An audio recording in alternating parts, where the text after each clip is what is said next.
In today's video, I want to talk to you about Roger Federer's game. Now, Roger is playing really well again in 2014. He just reached the semifinals of the US Open where he lost to Marin Cilic in 3 sets.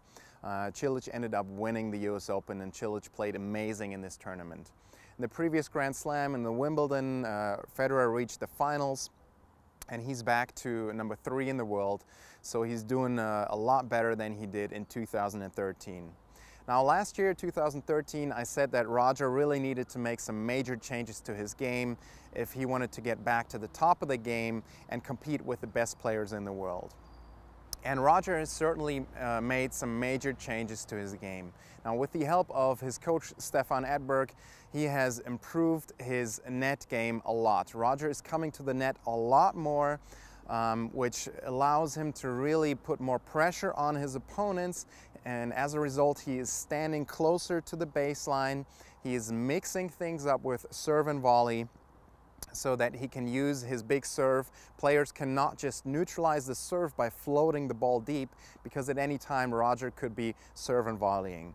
So Roger has really made some very important changes to his game, and that's why he is playing a lot better these days again. However, on the other hand, Roger is still, with this approach, trying to cover up his backhand weakness. And I believe that the moment he runs into a player like Cilic in the semifinals of the US Open that really hits the ball hard and heavy on forehand and backhand side, and that plays his best tennis, Roger is going to struggle a lot.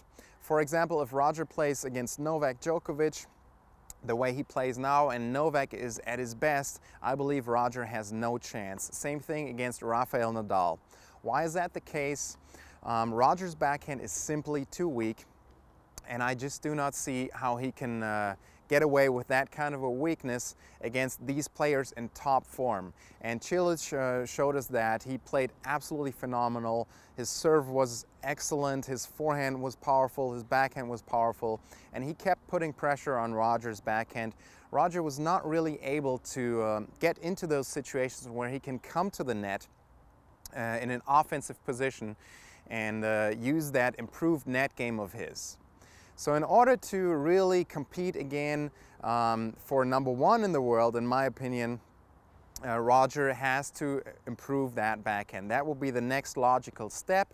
What's going on with that backhand, okay? There's one very simple concept that Roger needs to address. His elbow, when he's hitting his backhand, is slightly bent. He's leaning with the elbow into contact, and the arm is not fully straight at contact like this, as it should and as it is for all the great one-handed players in the world. This is actually a same kind of problem Pete Sampras had late in his career, where he was leading with the elbow a little bit and struggled with his backhand. Now, in my opinion, this is not very difficult to change, and I would love to see Roger work on this and get back to number 1 in the world. If you enjoyed this video, I'd like to ask you to click the like button below and also subscribe to my YouTube channel if you haven't done so yet, because then you will receive all of the newest videos.